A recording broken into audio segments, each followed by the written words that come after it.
ذرا سوچو تمہیں ایک ہائی ٹیک کتا مل جائے جو اصل میں ملٹری کا بنایا ہوا خطرناک جانور ہو۔ کہانی کی شروعات کریئر نام کی ایک ہائی ٹیک لیب میں ہوئی جہاں اینڈرسٹ نام کا سائنٹسٹ اپنے پروجیکٹ کے لیے پریزنٹیشن دے رہا تھا، جس میں اس نے ایکسل نام کے کتے جیسا ہی ایک خطرناک روبوٹ بنایا تھا جس سے وہ آرمی میں یوز کرنا چاہتے ہیں۔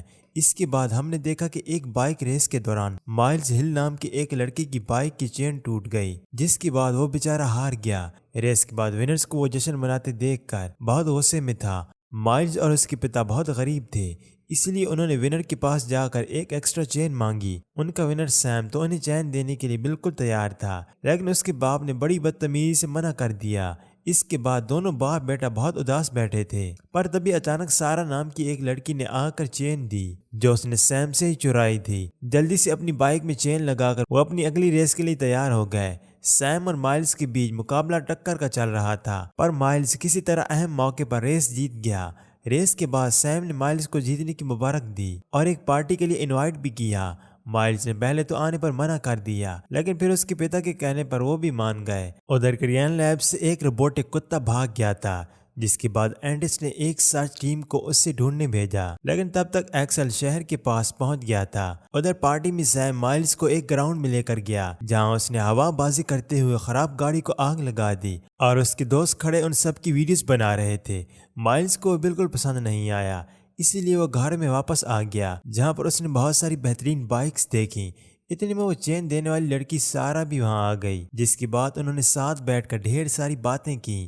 اگلے دن مائلز نے اپنے پتا کو پچھلی رات کی اپنی ساری بات بتائی اور کہا کہ اس کے پاس بھی اگر سیم جیسی بائکس ہوتی تو وہ تو نیشنل چیمپئن بن جاتا۔ ادھر اینڈرک نے اپنے کیپشن سے میٹنگ کی جہاں کیپشن نے جلدی ایکسل کے فائنل پروجیکٹ کو دیکھنے کی بات کی۔ اندر ہی اندر بیچارہ اینڈرک بہت ڈرا ہوا تھا کیونکہ روبوٹ تو بھاگ گیا تھا۔ اگلے دن سیم نے مائلز کو ایک ڈرٹ بائک ریسنگ کے لیے انوائٹ کیا۔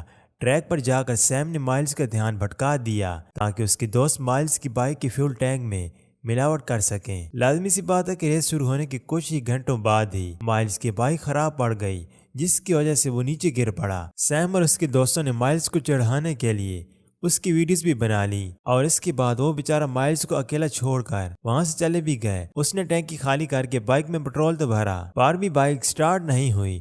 تبھی اسے اگلی کنٹینر سے کچھ آواز آئی۔ اس نے جب پاس جا کر دیکھا تو وہ روبوٹک کتا ایکسل تھا۔ ایکسل کو دیکھتے ہی وہ بہت ڈر گیا اور اپنی بائک اٹھا کر وہاں سے بھاگا، پر ایکسل نے اپنی ٹیکنالوجی سے اسے آسانی سے ڈھونڈ لیا اور اس کا پیچھا کرنے لگا۔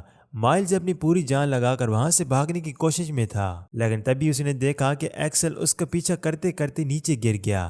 اس کے بعد وہ ایکسل کے پاس گیا، لیکن اب ایکسل نے اپنا سیلف ڈسٹرکشن موڈ آن کر دیا تھا۔ مائلز نے اسے بڑے پیار سے پکڑ کر اس کے آس پاس پھنسے ربر کو ہٹایا، جس کے بعد ایکسل نے اپنے آپ کو مائلز کے فون سے کنیکٹ کیا اور اپنا سیلف ڈسٹرکشن موڈ آف کر دیا۔ مائلز ایکسل کو واپس اسی کنٹینر میں لے گیا اور وہاں لکھی ہوئی انسٹرکشن سے اسے ٹھیک کرنے لگا۔ اگلے دن سیم اور اس کے دوست مائلز کی وہ فنی ویڈیو دیکھ رہے تھے، لیکن سارا نے انہیں روک دیا اور مائلز کے بارے میں پوچھا۔ ادھر مائلز اپنے ہی بائکس کے پارٹس نکال کر ایکسل کو صحیح کرنے میں لگا تھا۔ مائلز نے اس میں پیٹرول بھرا اور آخر میں اس کے منہ سے اس کا کور ہٹایا۔ ایکسل کے منہ میں کئی سارے ہتھیار تھے، پر اس نے مائلز پر حملہ نہیں کیا، بلکہ وہ دونوں تو ایک ساتھ کھیلنے لگ گئے۔ کافی دیر کھلے میدان میں ہونے کی وجہ سے گورنمنٹ کے بھیجے ڈرونز نے انہیں گھیر لیا۔ ادھر لیب میں بیٹھ کر برمن نے ایکسل کے سسٹم کو کریش کرنے کی تیاری کی، لیکن اینڈرک نے اسے روک لیا۔ اصل میں اینڈرک انسانوں کے ساتھ ایکسل کے برتاؤ کو دیکھنا چاہتا تھا۔ کچھ دیر بعد سارا مائلز سے ملنے پہنچی اور ایکسل نے اسے پہلے دیکھ لیا۔ وہ اس پر حملہ کرنے ہی والا تھا، لیکن مائلز نے اہم موقع پر بیچ میں آ کر اسے روک دیا۔ اس نے ایکسل کو بتایا کہ سارا ان پر حملہ کرنے نہیں آئی، وہ تو اس کی اچھی دوست ہے۔ رات کو سارا نے ایکسل کو واپس بھیجنے کی بات کی، لیکن مائلز نے سارا کو ایکسل کے جسم پر گولی کا نشان دکھایا اور کہنے لگا کہ اس کے پیچھے مالک نے اسے بھگانے کی کوشش کی ہوگی، اسی لیے انہیں اسے واپس دینے کی کوئی ضرورت نہیں ہے۔ سارا اور مائلز کو دیکھ کر ایکسل نے کوئی ڈسکو لائٹس لگا کر پیارے گانے بجائے۔ ادھر لیب میں برمن نے کہا کہ یہ دونوں ہی نہایت غریب لوگ ہیں، کیوں انہیں تھوڑے سے پیسے دے کر روبوٹ کو واپس لایا جائے، لیکن اینڈرک نے یہ کہہ کر منع کر دیا کہ انسانوں کے ساتھ رہ کر ایکسل میں بہت سارے بدلاؤ آنے لگے ہیں، جس سے ان کی ریسرچ کو کافی فائدہ ہوگا۔ اگلے دن سارا اور مائلز نے ایکسل کو چھپا کر واپس لے جانے کا فیصلہ کیا اور وہ راستے میں ایک پیٹرول پمپ پر رکے جہاں ایکسل نے ATM اور پیٹرول مشین کو ہیک کر لیا، جس کی وجہ سے انہیں پیسے نہیں دینے پڑے بلکہ انہیں بہت سارے پیسے مل بھی گئے۔ ادھر سارا کی ماں نے سیم سے اس کے بارے میں پوچھا، جس کے بعد سیم سارا کے فونز کی لوکیشن ٹریک کرنے میں لگ گیا۔ مائلز اور سارا ایک خالی گھر میں چھپے تھے جہاں انہوں نے تھوڑی پینٹنگ بھی کی، اور اسی بیچ ایکسل نے انہیں اسکین کر کے ان کے ہینڈ موومنٹس کو اپنے دماغ میں سیو کر لیا۔ ایکسل نے اپنی پریزنٹیشن دکھائی، جس کے بعد سارا اور مائلز کو سمجھ آیا کہ ایکسل کو اصل میں دشمنوں سے لڑنے کے لیے بنایا گیا ہے۔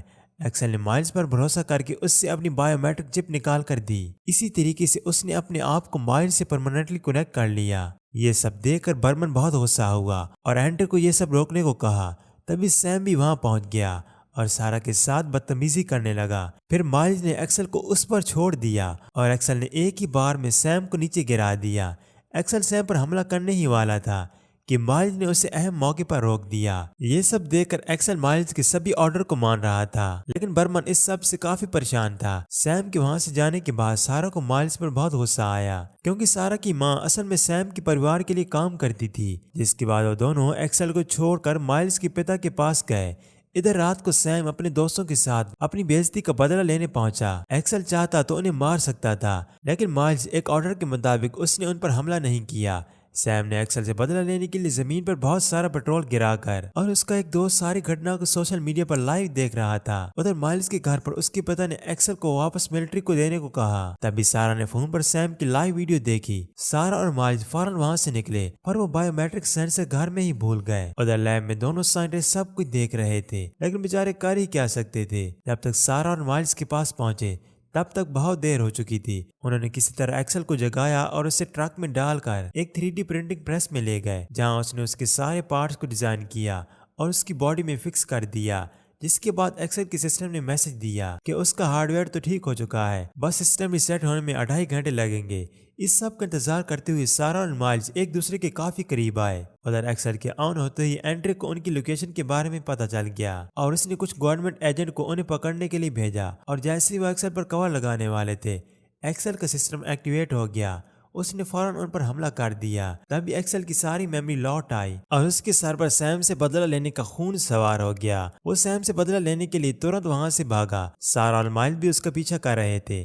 ایکسل نے سیم کی لوکیشن کا پتہ لگایا، جہاں پر وہ اپنے دوستوں کے ساتھ آگ لگا کر ڈانس کر رہا تھا۔ وہاں پہ بہت سے لوگ موجود تھے، لیکن ایکسل کو دیکھ کر سارے ادھر ادھر تتر بتر ہو گئے۔ ایکسل کو کسی اور سے کوئی مطلب نہیں تھا، اسے تو بس سیم سے بدلہ لینا تھا۔ سیم نے اپنے فلیم تھرور سے ایکسل کا مقابلہ کرنے کی کوشش کی، لیکن اہم وقت پر اس کا فیول ختم ہو گیا۔ سارا اور مائلز نے صحیح موقع پر بیچ میں آ کر ایکسل کو روک دیا۔ تب تک اینڈریو کے بھیجے ڈرونز بھی وہاں پر آ گئے، جنہوں نے الیکٹرک شاک کی مدد سے ایکسل کو بند کر دیا۔ اس کے بعد آرمی فورس نے آ کر ایکسل، مائلز اور سارا کو پکڑ لیا۔ لیب میں لے جانے کے بعد اینڈریو نے ایکسل کی بایو میٹرک سینسر کے بارے میں پوچھا۔ جواب میں مائلز نے کہا کہ ایکسل کی بھی فیلنگز ہیں اور اسے آزاد گھومنے کا حق ہونا چاہیے۔ اینڈریو کھیلنے کے موڈ میں نہیں تھا۔ اس نے سارا کو ایک لیزر ٹریپ میں ڈال دیا، جس سے اگر اس نے باہر آنے کی کوشش کی تو ایکسل اس پر حملہ کر دے گا۔ پر سارا نے اپنا دماغ چلایا اور ہوا میں ہی وہ ڈیزائن بنانے لگی جو انہوں نے اس دن خالی گھر کی دیوار پر بنایا تھا۔ دراصل اس نے ہوا میں ہی مینٹوز بنائی، جس سے ایکسل کی دماغ کی بتی جلی اور وہ سمجھ گیا کہ یہ تو مالکن ہے۔ اپنے مالک اور مالکن کو پرابلم میں دیکھ کر وہ اینڈریو اور برمن پر حملہ کرنے کے لیے تیار ہو گیا۔ یہ دیکھ کر اینڈریو اور برمن وہاں سے بھاگ نکلے اور راستے میں ہی فوج نے اینڈریو کو اریسٹ کر لیا، کیونکہ برمن نے پہلے ہی کمانڈر کو میل ڈال کر اینڈریو کی ساری باتیں بتا دی۔ اندر لیب میں سارا تو ایکسل کو بائے بائے ٹیک کیئر بول کر چلی گئی، لیکن مائلز اپنے پیارے پیٹ کو الوداع کہنے کے موڈ میں نہیں تھا۔ اس نے ایکسل کے ساتھ پولیس سے بھاگنے کا فیصلہ کیا، جس کے بعد کمانڈر نے ایکسل کو ختم کرنے کے لیے ملٹری کو بلایا۔ مائلز اور ایکسل شہر کے باہر کی طرف بھاگتے رہے، پر تبھی مائلز نیچے گر گیا۔ ایکسل کی اسکین کرنے پر پتہ چلا کہ مائلز کے ہاتھ کی ہڈی ٹوٹ گئی ہے، اسی لیے اس نے اپنے مالک کی مدد کرنے کی کوشش کی۔ تبھی مائلز نے اسے بھاگنے کا آرڈر دیا، پر تبھی ڈرونز پھر سے اس کے پاس آ گئے اور پہلے کی طرح اس کی پاور آف کرنے لگے، لیکن اس بار ایکسل نے خود کو سیف جگہ پر لے جا کر سیلف ڈسٹریکٹ موڈ آن کرنے کا فیصلہ کیا۔ جانے سے پہلے اس نے آخری بار مائلز کی طرف دیکھا اور پھر بلاسٹ ہو گیا۔ مائلز بھی اپنے پیارے روبوٹس کے جانے سے بہت دکھی تھا۔ 6 ہفتے بعد کمانڈر اینڈریو سے ملی اور اس سے ڈیوٹی واپس جوائن کرنے کو کہا، کیونکہ نہ جانے کیسے پر ایکسل کا کوڈ ابھی بھی چل رہا تھا۔ وہ روبوٹ اپنے آپ ہی خود کو واپس جوڑنے کی کوشش کر رہا تھا۔ ایک دن ہم نے دیکھا کہ اس مائلز نے ویسے ہی بیٹھے بیٹھے آٹومیٹک سینسر کو دبا دیا۔ اچانک ان دونوں کے فون میں ایکسل کا لوگو آنے لگا، جس سے پتہ چلا کہ ایکسل ابھی بھی زندہ ہے۔ مزید اس طرح کی موویز ایکسپلینیشن ویڈیوز دیکھنے کے لیے ہمارے چینل کو سبسکرائب کریں اور ساتھ بنے بیل آئیکن کو بھی دبا لیں تاکہ لیٹسٹ ویڈیو کی نوٹیفیکیشن آپ کو وقت پر ملتی رہے۔